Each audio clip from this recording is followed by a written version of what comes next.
So it's day 72 and I'm in St. Lawrence, which is 80 k's north of where I was this morning, which was Marlborough. And look, I've had a big day.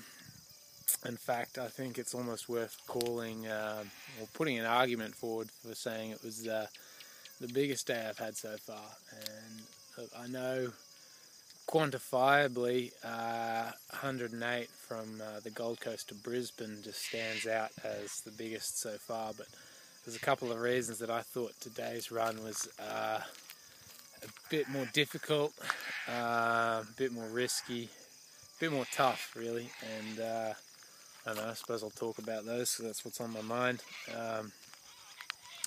I was in a stretch that I've heard locals called the Marlborough Straight, and the roads were certainly straight, that's for sure. Long and straight. And look, it's just a barren place. I've said it a couple of times and it really was. Like today I saw maybe 3 driveways just that head off to maybe stations somewhere out on property because it's cattle territory. And not the house itself, just the driveway. And so setting off this morning, trying to escape the heat, because it gets to somewhere in the low 30s, plus this sort of Queensland humidity makes it pretty tough going in the middle of the day, so I've been trying to get away earlier and earlier nowadays. And in particular, this morning, like I got away, soon after light, so I set off at about 6 this morning, and the thing about it, what made it tough today was because I had this 83k, what it ended up being, but there was nowhere to get water on the way,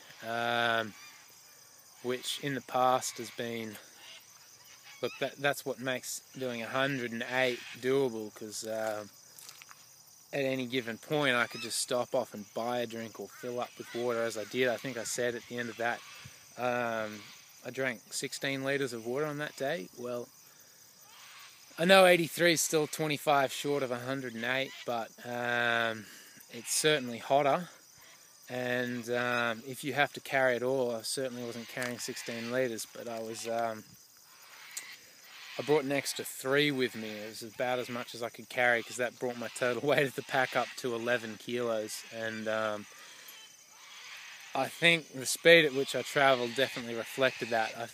I looked at it at the end and went 9 kilometres an hour. Are you kidding me? I did the 108 at 11 kilometres an hour, and to be honest, I just headed out like I did on that other day, and as fast as I could go, or as fast as I felt comfortable, and so be it. That was 9 kilometres an hour. It was the best I could manage, but it's kind of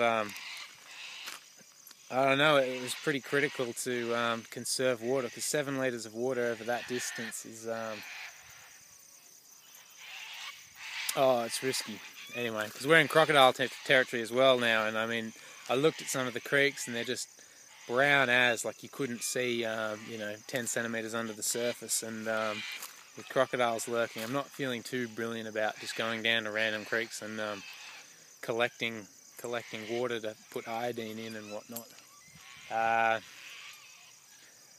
what did I want to say?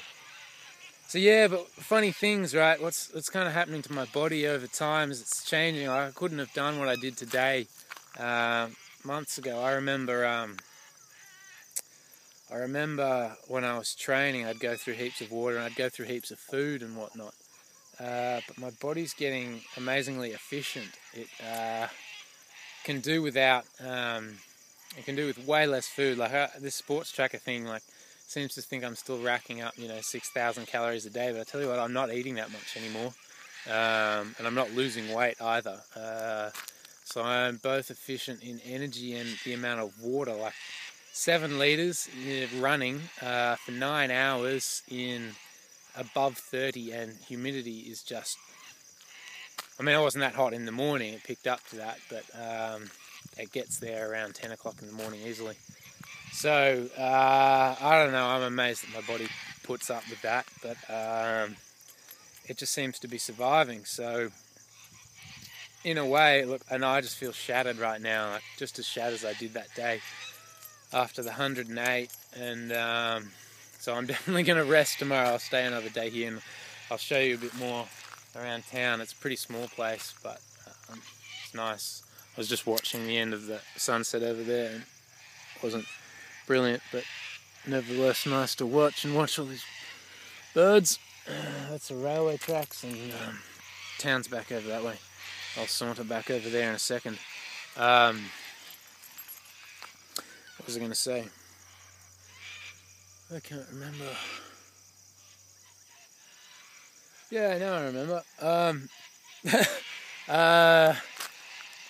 I think one of the other reasons that made it tough was because I did 70 yesterday and 35 the day before that. I mean, 108. I had like 2 days rest leading up into that, so I am shattered. And so I'm going to go have a pub meal and go have some sleep and like sleep all tomorrow. Yeah, I don't know how I do it some days. Anyway, I think today was the hardest day this side of Cairns, and I'll get to do some smaller ones with a few more opportunities to stop, so I don't have to carry so much water, and from here on in. But yeah, that said, the Cape itself, oh man, that was just a taste of what I've got in store, so we'll see. Anyway, I'm going to fully plan all that once I'm in Cairns. Yeah, anyway, catch you tomorrow.